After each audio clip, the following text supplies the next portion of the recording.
Time Traveler, The Fictional Life of Abraham Robinson, 1880 to 1940. Abraham was born in 1880 after the Reconstruction, following the Civil War and the final separation of Virginia and West Virginia in 1867. The U.S.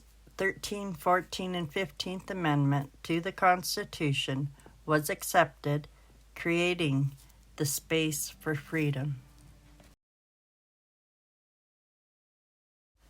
However, these years were followed by a series of Supreme Court decisions to nullify the efforts known as the Jim Crow laws.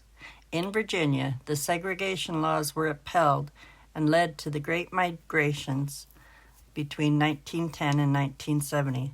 This is what led 6 million Black Americans to move north and west to the cities from the South. The continuing unrest led the country to the civil rights movements from the established slaveholdings when Virginia became a colony in 1624 and entered the Union on June 25, 1788, as the 10th state to do so.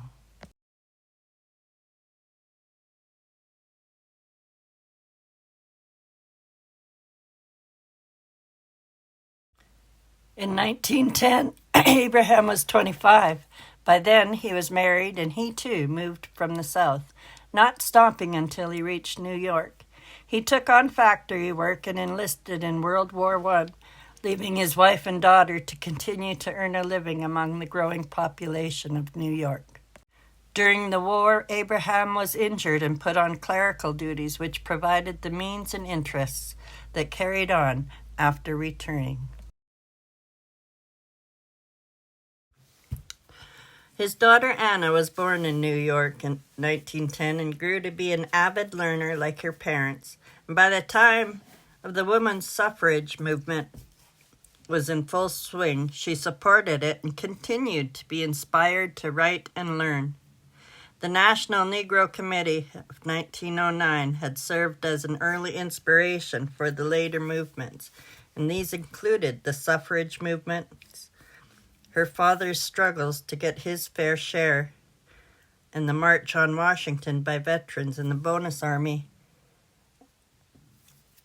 And all of these combined to reach out and inspire Anna to poetry, music, and art.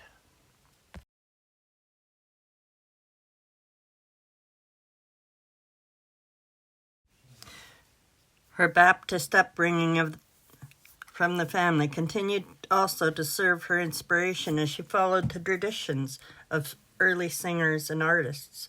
Handmade quilts had once been made into maps to the Underground Railway.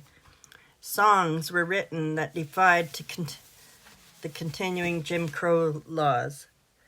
Howard Zinn writes of the phenomenal inspiration.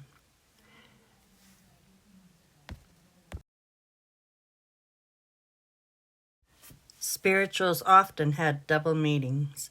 The song, "O Canaan, sweet Canaan, I am bound for the land of Canaan," often meant that the slaves meant to get to the north, their Canaan. During the Civil War, slaves began to make up new spirituals with bolder messages. "Before I'd be a slave, I'd be buried in my grave and go home to my Lord to be saved."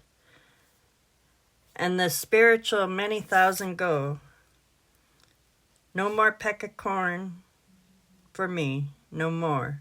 No more driver's lash for me, no more, no more."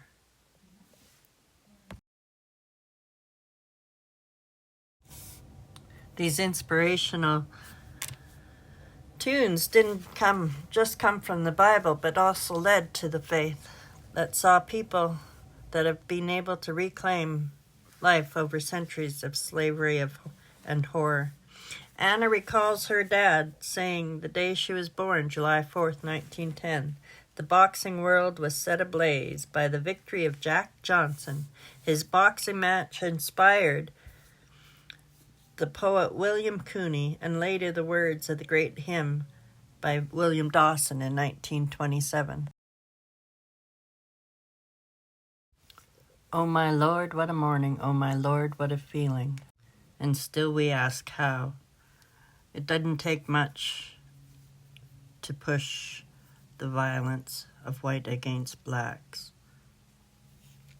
And it remains something that personally confuses me, how people can do that to each other. But the inspiration that followed was for all of us.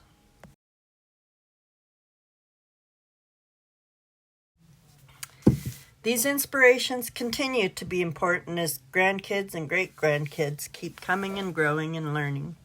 Anna had her own family, and as she reflected writing her memoir of her times as a mother, an advocate for justice, and an inspiration for her granddaughter, Anna agrees with the late President Reagan in 1981 that whether the fight was for human rights or for a mother's right for safety for her children, we must continue to meet the challenge.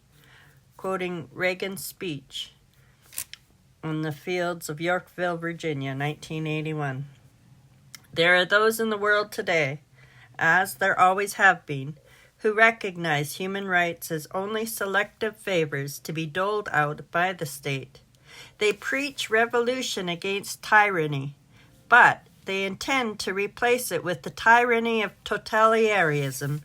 Once again, thousands of free men and women have gathered on this battlefield in testimony to their beliefs. Let the struggle that took place here remind us all the freedom we enjoy today has not always existed and carries no guarantees.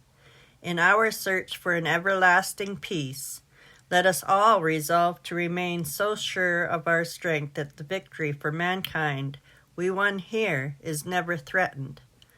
Will we meet the challenge? Will we meet the challenge Joseph Warren put forth to the Americans 200 years ago? Will we act worthy of ourselves?